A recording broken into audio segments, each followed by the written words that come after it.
ধেয়ে আসছে ভয়াল ঘূর্ণিঝড়, হাড়হিম করা হাওয়ার গতি, তুমুল বৃষ্টি, উত্তাল সমুদ্র।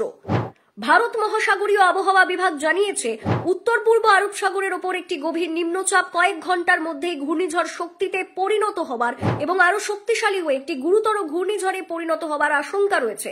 এই সতর্কতার জেরে ভারতের পশ্চিম উপকূল শঙ্কিত রয়েছে।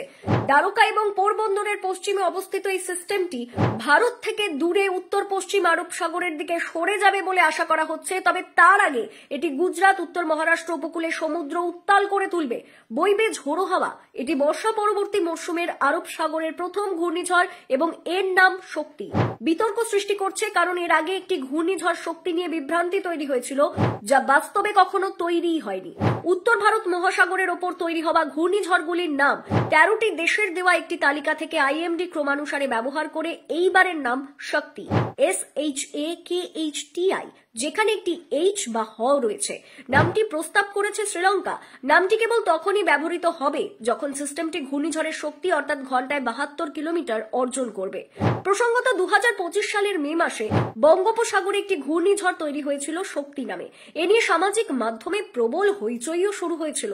সেই সময় আইএমডি স্পষ্টভাবে বলেছিল, কেবল উপরের বাতাসে একটি সঞ্চালন ছিল, ভূপৃষ্ঠে কোনো ঘূর্ণিঝড় তৈরি হয়নি। সেই প্রচার অপ্রয়োজনীয় আতঙ্কের আবহ তৈরি করেছিল। তবে এবার পরিস্থিতি আলাদা। সিস্টেমটি বাস্তব এবং আইএমডি নিজেই এই ঘূর্ণিঝড়ের সত্যতা নিশ্চিত করেছে। গুজরাট, উত্তর মহারাষ্ট্র উপকূলে বাতাসের গতিবেগ 45 থেকে 55 কিলোমিটার প্রতি ঘন্টা, যা বেড়ে 65 কিলোমিটার প্রতি ঘন্টা পর্যন্ত হতে পারে। উত্তর পশ্চিম আরব সাগরে এটি বেড়ে 100 থেকে 110 কিলোমিটার প্রতি ঘন্টা হতে পারে, যা 125 কিলোমিটার প্রতি ঘন্টা পর্যন্তও হতে পারে। উপকূল থেকে দূরে সমুদ্রের অবস্থা খুব উত্তাল থাকবে।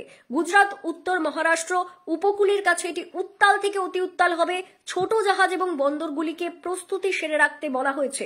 বন্দরের সিগন্যালের দিকে নজর রাখার পরামর্শ দেওয়া হয়েছে।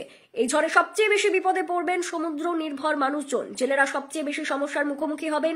জেলেদের 3 থেকে 6 অক্টোবর পর্যন্ত উত্তর পূর্ব এবং সংলগ্ন উত্তর পশ্চিম আরব সাগর এবং গুজরাট ও উত্তর মহারাষ্ট্র উপকূল বরাবর মাছ ধরতে যেতে নিষেধ করা হয়েছে।